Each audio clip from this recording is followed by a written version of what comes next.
Hi everyone, my name is Kat Savage and I'm a clinical hypnotherapist and wellbeing expert working in the creative arts sector. In my line of work, I get to meet some amazing, colourful people, from actors to artists, people who live their lives by their own rules, fueled by passion and determination to bring their unique talents into the world.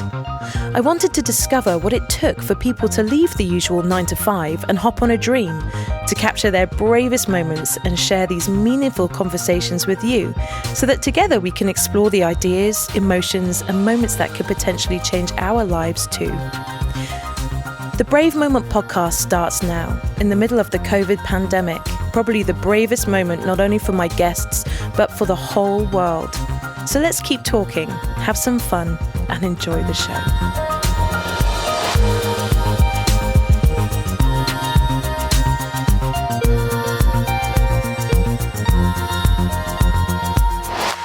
This week on the show, we meet Toby Gorniak, MBE. After founding the Street Factory community dance studio in the UK, Toby has been internationally recognised for his extraordinary skills as a dancer and mentor in the UK's hip-hop community. His awards include the BBC's Unsung Hero Award, the Nelson Mandela Award for Business, the National Autism Hero Award, and the TSB Pride Hip Hop Hero Awards. After receiving an MBE at Buckingham Palace, Toby has spoken for TEDX, performed in music videos for named artists, featured in magazines, and interviewed for TV across the globe.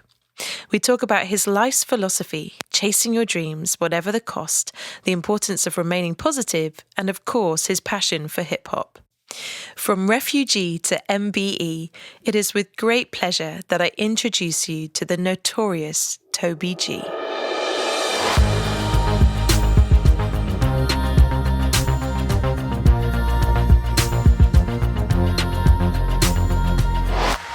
Hello and welcome to the Brave Moment. Hello. It's so lovely to have you. We're sat here at the moment in the Street Factory in a very, very cool place. It's really cool. It's the first time I've come down here.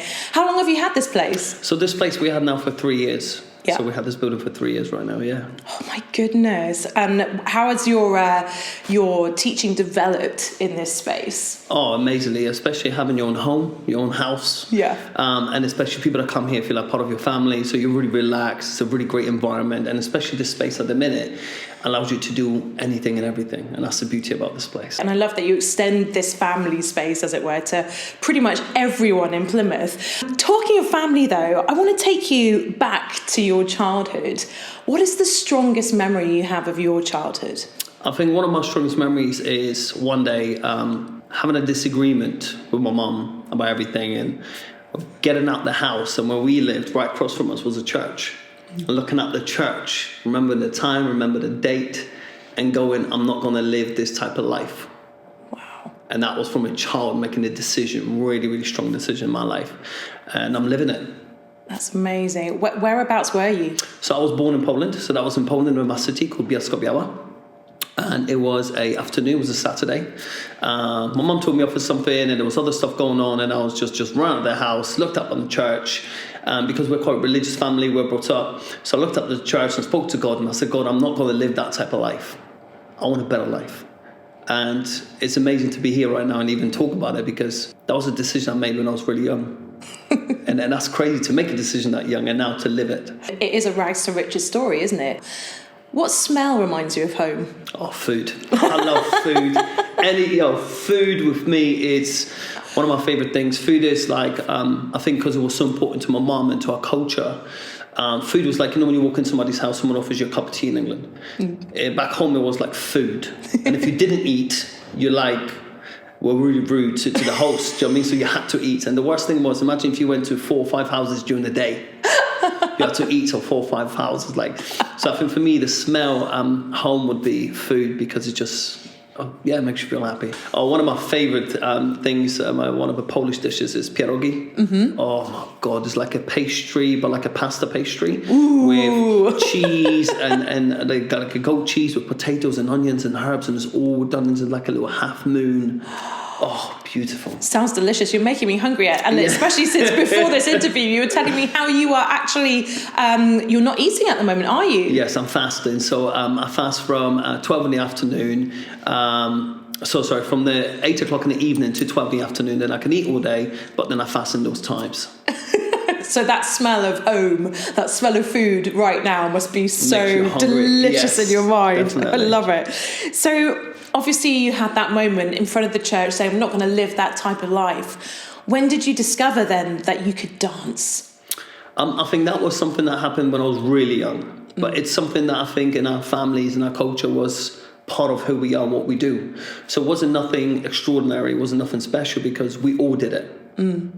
But what was different about me, I did it differently.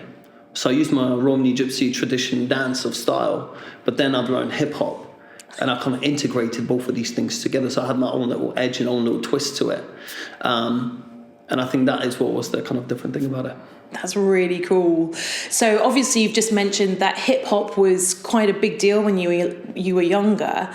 Who were your biggest influences and how did they inspire you? I think one of the biggest ones would be Tupac and Michael Jackson. My sister loved Michael Jackson, my brother loved Tupac, and that was my only influence that I had. That was something different. Michael Jackson was just kind of dressing cool, looking always cool, his dance through the moonwalk, everyone knows that it was the thing.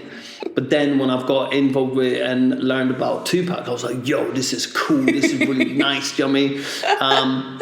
But then later on in my life, I've learned and discovered more things about hip-hop culture. So that was more that kind of commercial stuff I was introduced to. But then I actually discovered the culture, the real core of what hip-hop is. What is hip-hop culture? So hip-hop is really beautiful because it was built on struggle, was built on pain, was built on, how can I say, the kind of fight for freedom. And what it came up with was beautiful because it came up with music, came up with art, came up with culture, came up with unity, came up with this whole thing which was beautiful. So there's a couple of foundations that are based on hip-hop culture, which is respect, peace, love, unity, and having fun. I want to be part of that culture. But most people are without knowing that they are. Do you know what I mean? It's one of those things, but because we say hip-hop, people think you have to dress a certain way, be a certain way, and be into certain things. You don't. Do you know what I mean? I've got people that feel that they're hip-hop and they're in their 70s, 80s, and 90s. Yeah. So there is no age to it. There's no nothing. There's no culture. There's no religion. There's no nothing to it except you as a person bring the good stuff to the culture. Oh, I just want to live in your world 24/7. It sounds amazing. So you were there as a child. You're being influenced into this culture. What educational steps did you take to get to where you are? Personally, I think one of my beginning journeys, I really struggled in school. Yeah. I really struggled in school because of my upbringing back in Poland and racism and everything else. I really struggled with my teachers. I was born in Poland, so I went to Polish school. Yeah. And then from Poland, we moved to England. So then I went here to Lipson Community College. And that's when I think my journey of learning, started because there were different types of teachers. Yeah. There was a different foundation here. One of the things I really liked, teachers really wanted to help me, for me to succeed, which was different. Because back home it was like, you're the kind of, how can I say, the dirty gypsy, be quiet, just kind of move to the side, let us just deal with our own kids. Which was a shame, you know what I mean? Because I always believe that children are just innocent as children. It's about giving them an opportunity. And I think I was given that when I came here to Plymouth. I had amazing teachers. One lady inspired me, really, really good. She didn't kind of, I would say physically hit me, but mentally she hit me with a couple of lines. Yeah. And it was all about like, I had this thing about that people didn't like me because of who I am, because it was. But lots of times it was proven because it was what it was. But she taught me a lesson to give people a chance. Yeah. Not to put people in a box, because that's what people done to me. Yeah. Put me in a box, say all the gypsies are bad, all the gypsies are criminals. So I was one of them. Nobody gave me a chance and nobody saw me. I wanted people just to see me, and she saw me. So as my teacher, I think she gave me a great platform to start from as a 14-year-old kid. Yeah. Do you think that you've taken her message forward into your own teaching? 100%. I think the kindness she gave me inspired me to be that to others. Yeah. So do you see a lot of yourself in the kids that you teach today? 100%. How do they remind you of you? One of the most beautiful things is how much they care for others. That's beautiful, because I always say to people, what I give you today, please go and give to somebody else. And that's one of the most beautiful things. We call it the ripple effect. We call it the teach-to-teach moment, when you stand back and you see a new child walking in first time, and they're really shy and scared, and they stand in a corner. And one of the little kids walks up, shakes their hand, and says, "Come with me." Priceless. That is unbelievable, actually, in this day and age where everyone's attached to their phone, and you've got that culture of turning your kids away to look at their phones, to have such respectful, decent young human beings coming up in your care. I mean, that must constantly surprise you every day. It's phenomenal. I think it's beautiful for me to see it and to be part of it, because it is so exciting, because it constantly happens, and constantly little different gems are popping up and things are happening. It's just beautiful to be in that environment, to be able to see it. Oh, I love it. Okay, so is there a song that when you dance it, it just takes over your soul? And what is that song? There isn't one song. That's the hard part, I think, about music and about being a dancer, being an artist, I know some people might have the song. I don't. I think there is a song that has passion and love and power in the melody and the lyrics, and it just takes over. I mean, one of the things I would say, lots of times when I listen to my Romani Gypsy stuff, that like takes me home, that takes me to my core and takes me back. And that is just like, I'm on fire. But then sometimes you get this really dope crump or hip hop or breakbeat or this beautiful violin. And it just takes you to another place. I'm absolutely interested in the word crump. I have no idea what it means. Tell me what crump is. So crump is a dance style, and is a very powerful, aggressive, energetic dance style. Right now, crump has developed so much. It's got a lot of popping, which is tensing and releasing of your muscles. So it has, but it's very like and very heavy. So kind of using your body language to express what you're doing and what you're saying with your body. But it's very powerful. I'm just absolutely fascinated. I mean, just listeners, so that you can just experience what I've just experienced. So Toby's just been sat here now, and just in the 3 seconds of movement that you've just given me, I feel like I've had like a whole story just thrown in my face. I mean, it's such a gift what you have. How on earth did you find it? Can you remember the first dance that you ever sort of danced in public? Yeah, that would be at home. Being a little child, and I've learned the running man. When you run on the spot, like backwards, like. So I've learned that move, and when I did it, my whole family started laughing. I was like, "Oh, they think I'm brilliant. I'm amazing." But what I didn't realise, they were laughing at me. But that did give me confidence. I was good at something. But as well, they used to put bets on, because my mum used to have this glass cabinet with these beautiful glass and plates and stuff, if you can imagine. And my uncles used to put bets on which plate or glass am I going to smash, because I used to do it so heavy, like really go for it. But that was my first kind of where I performed to the family and did stuff like that. And that was, it was a bit of fun, but it kind of encouraged me to do this and became part of my life, became something like brushing my teeth. It was something you do. I just, oh my God, you're making me so inspired. I mean, I used to dance when I was really small, up until I was about 15, and then I was like, no, I'm interested in boys now, and I totally gave it up. It's such a shame, because like just watching you just do that 3 seconds of movement, I'm so inspired already. When you're dancing, are you thinking about the steps in advance, or does the dance kind of teach you?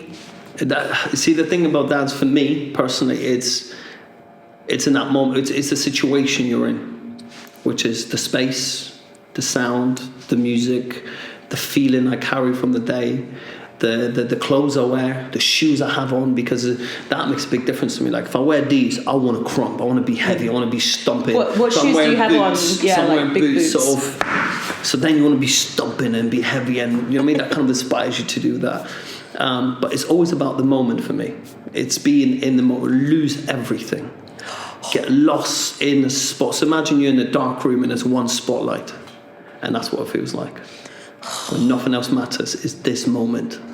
Do you find that today, with social media and stuff being so prevalent in young people's lives, do you find that ability to let go and just be in the moment is almost lost, and you have to bring it out of them because they're so self-conscious about being seen to be wrong? I feel really, how can I say, sad, maybe deep, but in a kind of way for the next generation, because they have so many pressures. They don't realise by the social media.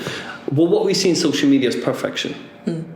We don't see the downs. We don't see the before you got there, before you put on your makeup, before you get your six pack, we just see the best of the best of the best constantly.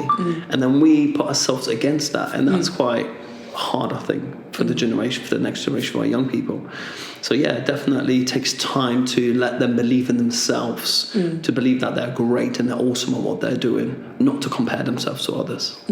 How do you think that dance can help with mental health issues and confidence? I think that's one of the things people forget. One of the greatest things when you were a kid and you danced, you felt so free and so good. And it's all about this positive energy in your body. So I think dance is wonderful for anybody.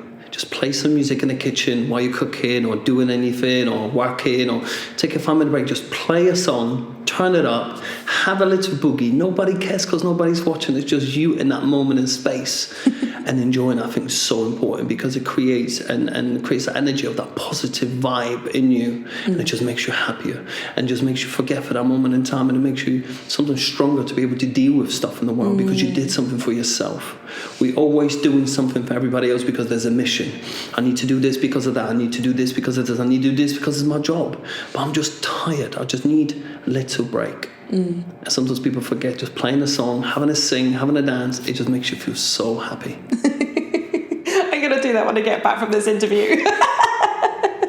So thinking about happiness and things like that, I mean, obviously where you are and what you're doing, it must be tough sometimes to get up and keep going and keep giving that much energy. What drives you? What motivates you? The people.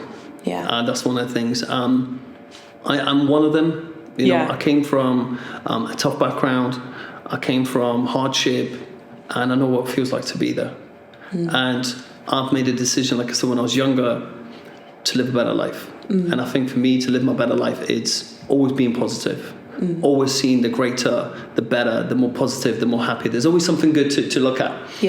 Somebody that taught me something was my mother-in-law. Her dad used to say it.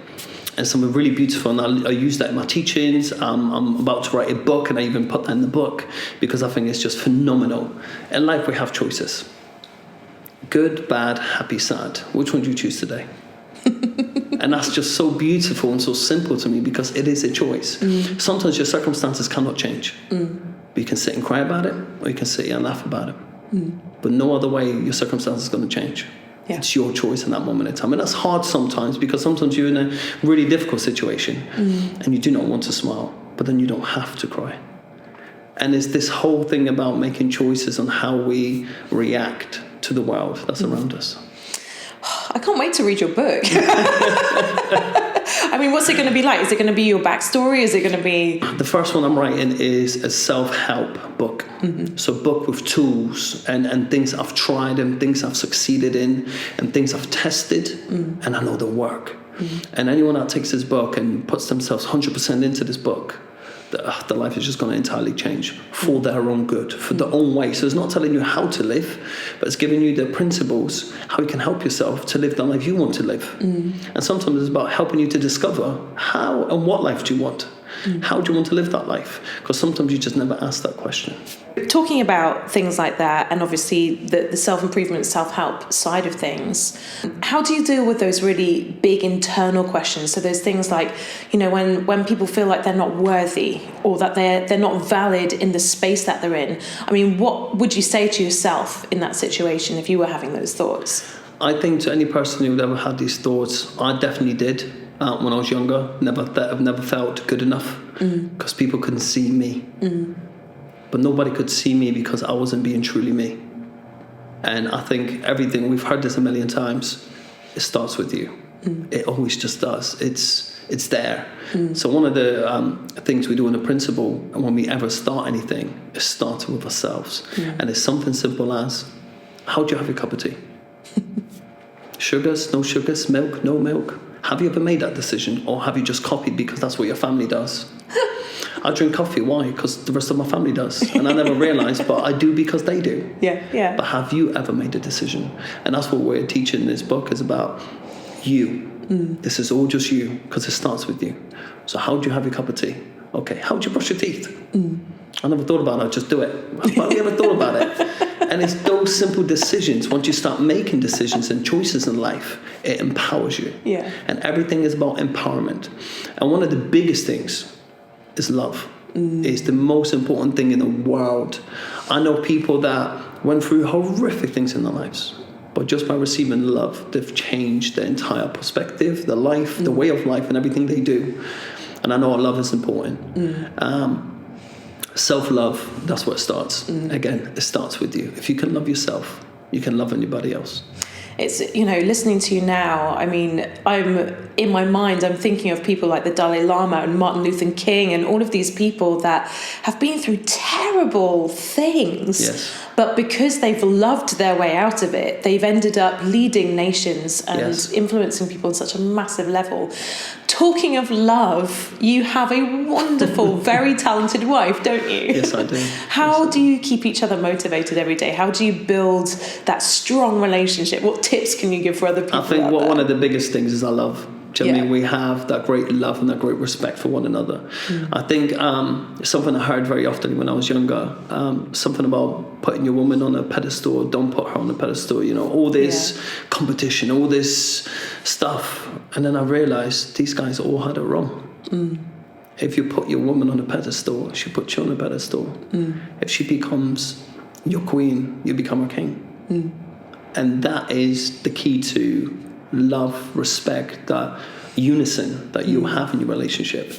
And I think because her mind is so creative and so busy, same as mine, we just bounce off each other like bouncy balls. It's just goes crazy in the house. But we both encourage and love everything about what we do and who we are and how we are. And I think that's really important, is that you respect for one another, which is really important in a good relationship for us. How do you think that benefits your work together? Oh, wow. Don't know where to start there. She does things that she likes, I do things that I like. She does things she's great at, I do things that I'm great at. And we use those strengths for our work, for what we do. She wouldn't ask me to write an essay because she knows I'm terrible at it. But in the same way, it's about always giving each other little challenges, little tests to try. Just try it. Try doing something. So she's amazing at it because she always makes me try to be better, to work harder. And I think that's beautiful because we're both giving that to each other in our relationship. And I think that makes it really fun and creative because there's always something different. There's always something happening. You heard it here first, listeners. Now you know the secret to true love. I'm going to flip it on its head a little bit now. If you were to die tomorrow and you were to be reincarnated into the next life, what 3 things or memories or skills would you want to take from this one into the next? Number 1 would be my family. Yeah. My wife, my kids. Number 2 is the knowledge I've gained about kindness, goodness, the positive energy in the world. And number 3 would be the Street Factory family. It's the people that I've worked with, people I've met, people that, do you know what I mean, got part of my life that made me who I am, and I made them who they've become in parts in the journeys of their lives. What do you think have been your proudest moments so far? I love that one because to some people, it's always very, very different. But for me, it's my kids. It's being a dad. It's... So my kids are in school, and the teachers, which was the most beautiful thing, the teachers asked the kids, my twins, could you meet this girl because she's coming to school on Monday? Could you meet her on Sunday so she feels safe, that she knows someone when she arrives in school? There's no words needed for that. I mean, that is the most proudest moment for me as a father, to know that I have great, kind kids. That I'm going to leave some great, kind, amazing human beings here. That to me is my proudest thing in my life.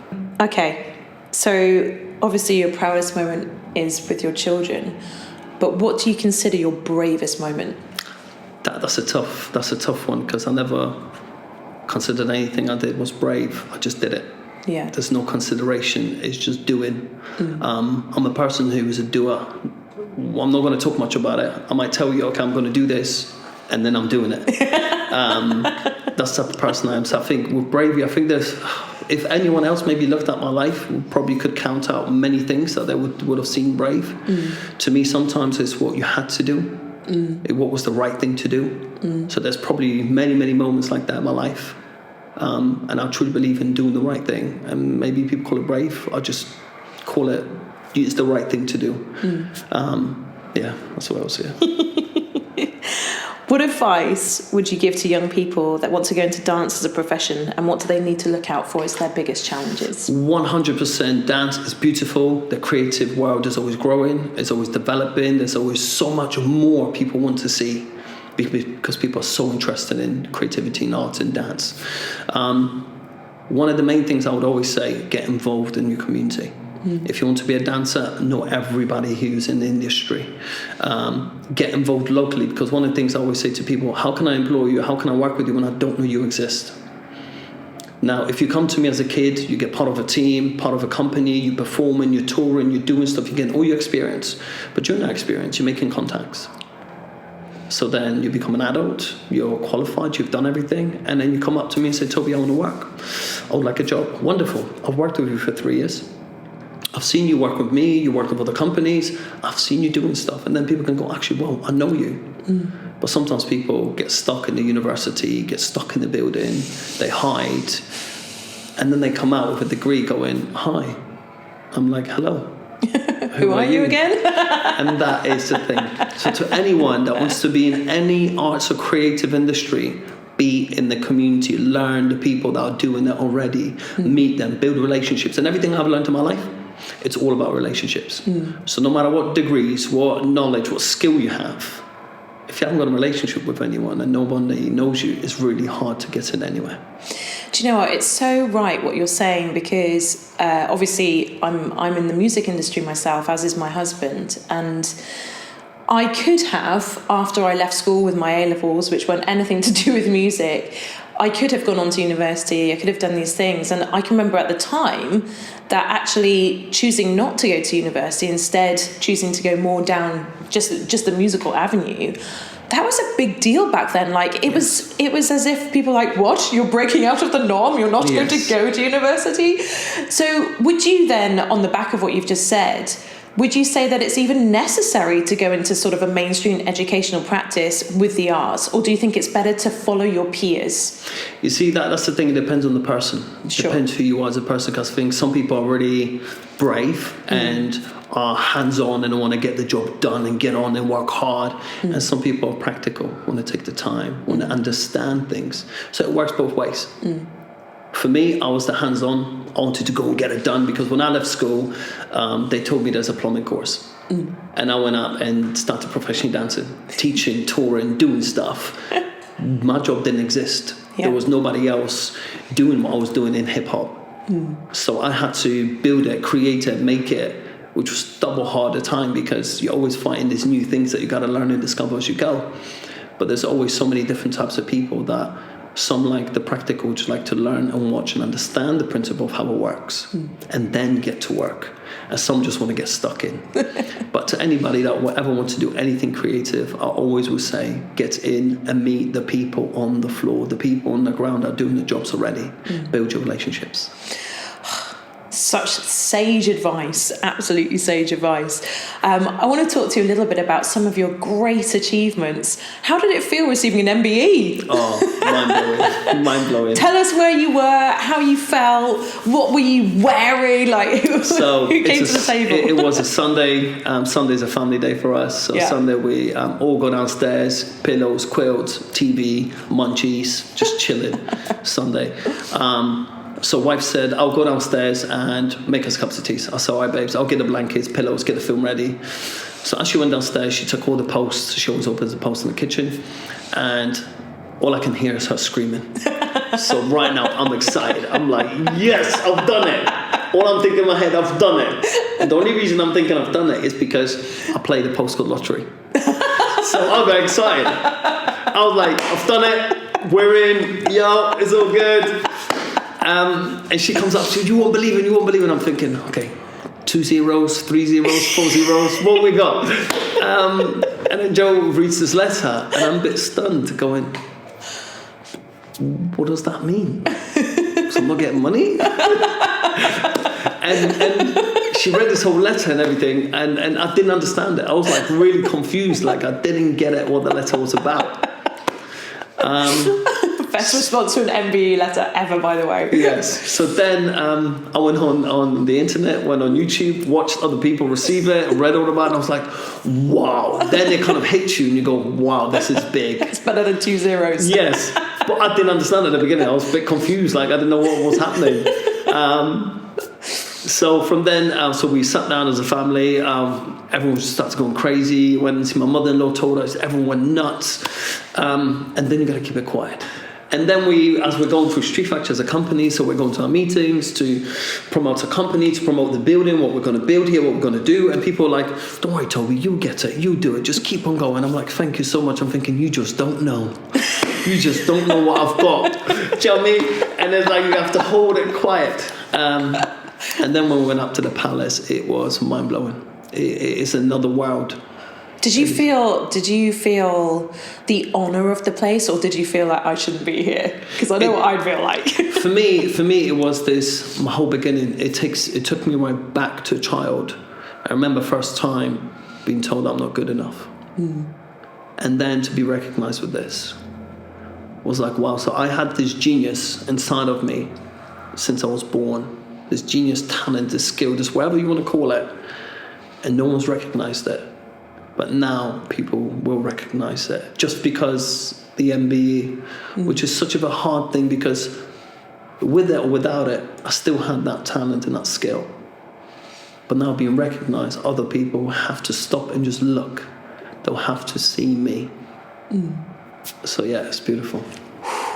And not only that, you're part of the TED family now, aren't you? The TEDx talk you did in Exeter, which is fantastic. Listeners, please check it out on YouTube. I'll drop you a link in the notes to this interview, because that's another really big thing. Oh, TEDx was crazy. And especially because the thing is, my wife, before she goes on stage, she goes blah, blah, blah, blah, all of this. And then she goes on and she's amazing. Yeah. But I'm usually behind the stage just quiet, doing press-ups, having a laugh, chilling. But she's like, I'm nervous about what my lights. And I'm like, I'm nervous right now. And I'm never nervous. I'm always nervous because she's nervous. But she's not nervous. It's just what she does before she goes on show. Yeah. Because my wife does acting and everything else, singing. She's just amazing what she does. But before, I was never with her like in the background where she goes, I forgot my lines. I'm sat there panicking thinking, oh my God, she doesn't know my lines now. What are we going to do? But we went out and we smashed it. It was a phenomenal day. It was me, Joe, a couple of the dancers came up. It was just fantastic, especially to be able to share a history, the stories, the journeys of people that we worked with, and the lives we've changed, and how much this kind of ethos works. It's just beautiful. What advice would you give to people coming into dance and thinking, you know what, I'm not good enough to dance? Is it something that you've either got or you don't? No, the thing is with dance, you could do this and there will be 100 million people in the world that will find it entertaining. That's the beauty about arts. That's the beauty about arts. I don't know, have you ever seen a baby just, when you play a song and the baby just goes crazy and does its own thing, and you think, oh, that's so cute, and you can just watch it all the time because it's just the cutest thing you saw. That's the thing about dance. Somebody will find you extraordinary just by you tapping your foot. It's the perspective of the viewer. Yeah. And dance is so broad. It's so vast. There's so many styles, so many variations. There's so much creativity in the whole element of dance. Dance is movement. So you can move any shape or form. I mean, literally any shape or form. There is a crowd, there's a community that's going to love it. So find anybody, any style, anything. Even if you think my dance is really quirky, there will be a quirky crowd who will love it, who will love your style and your creativity. So yeah, dance I think is very broad, and there's a place for everybody. Where could people start? If they've listened to this interview today and they've gone, you know what, I've got a month, maybe 2. Perfect. Where do they start? The main thing I think I would say, go onto our Facebook, and if you scroll back, for 6 months I was on Facebook doing dance classes. Yeah. And they're all on there. And at the beginning, you're going to feel embarrassed, you're going to feel conscious, you're going to feel awkward, you're going to feel weird. But after that, all that disappears. And then suddenly, like, wow, I can do this move. I can do that move. Wow, look, I've learned the whole thing now. And suddenly, you make it look easy. Suddenly, you make it look effortless. Suddenly, you feel graceful and beautiful when you do it. And that's what it is. You have to start somewhere. And that somewhere is starting on the basics, starting taking it easy. But you have to start. If you could go back in time and meet your 10-year-old self, what words of advice would you give him? It's someone that kind of gives me a lump in the throat, because it's someone that nobody ever tells you when you're a kid. And how hardship, whatever you're going through in life, I wish somebody has somebody in their life to say, this isn't forever. You're going to be okay.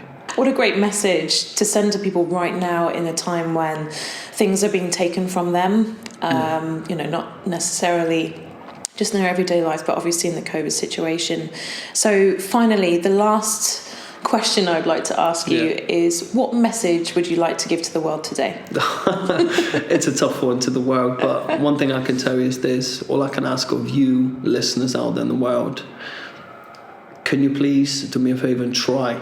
That's all I'm always asking for anyone that I work with, is to try, to live by respect, peace, love, unity, and fun. And do not forget fun, because it's the most important element of them all. Because if you're having a good time, everything's all right. That's a wonderful way to finish this interview. Thank you so much, Toby, for coming on the show today. It's been such a pleasure. If people want to find out more about you, where can they go on social media? If people want to find us, definitely go on our Facebook. It's Street Factory Plymouth. You can find us there, and all our information, everything we're doing, all our classes, all our other stuff is all on there. And we're going to be providing more services now, because we're going back to the lockdown. So if any of you guys need anything or want more information about anything else, pop us a message, say hello, and then I'm sure we can help you or guide you in the right direction. Toby Gorniak, it's been absolutely wonderful. Thank you so much. Fantastic. Thank you. Pleasure. Peace. Toby's energy is infectious. His inner fire catches you alight, and it's impossible to walk away without a smile on your face. As a result of his upbringing, he knows what it's like to strive for greater and better things, making the decision at an early age that he would live a different kind of life, one fulfilled, impassioned, and fueled with creative energy. He chooses to literally and metaphorically dance with life, allowing that focus and drive to feel like his spotlight in an otherwise darkened room. He says that in life we have choices, good, bad, happy, and sad, and we should ask ourselves, which one will we choose today? What decisions are you willing to make for yourself, from how you make your tea to how you feel in the world? He begs us to be kind, to create a ripple effect of positivity, and in return enjoy how it brings people together from all walks of life, because love and kindness is a universal language that we instinctively know how to speak. For Toby, community is everything. He advises that if you begin any creative idea, start by getting involved with the world on your doorstep, build relationships, meet people, show up and be seen, learn from them so you know how to serve them with your gift. If you start with the community as your roots, the success tree will grow and branch out. And who knows, maybe like Toby, you'll end up visiting a palace to receive an award for the kindness and work you do daily. Toby is humble about his success, favouring to value his family above all else, and extends that word family to the young people he mentors on a daily basis. For Toby, it's about cherishing who you love and maintaining a peaceful and respectful balance in the world. My favourite piece of advice is simply to begin. Play a song, sing, dance in your kitchen. Just begin. At first you may feel self-conscious or silly, but as Toby so rightly says, someone in the world will appreciate you and your unique style. So don't get in your own way and express yourself without fear of the consequences. As the famous dancer Martha Graham once said, "There is a vitality, a life force, a quickening that is translated through you into action. And because there is only one of you in all time, this expression is unique. If you block it, it will never exist through any other medium and be lost. The world will not have it. It is not your business to determine how good it is, nor how valuable it is, nor how it compares with other expressions. It is your business to keep it yours, clearly and directly, to keep the channel open. Next week on the show, we talk to silversmith Anna Mae Martineau on turning a single piece of metal into a stunning piece of jewellery. Thank you so much for taking the time to listen to the show. If you have a spare moment now, please like, subscribe, and tell me your thoughts in a review, which will really help other people like yourself to find the show. Of course, you can also share with your friends and follow us at the Brave Moment Podcast 2020 on Instagram or the Brave Moment Podcast on Facebook. If you're interested in getting in touch, pop on over to the therapy page Coping to Mastery on Facebook or via the website copingtomastery.org. It's been so wonderful to have you all here with me again. Please get in touch with the show with your own stories, and don't forget, your brave moment starts now.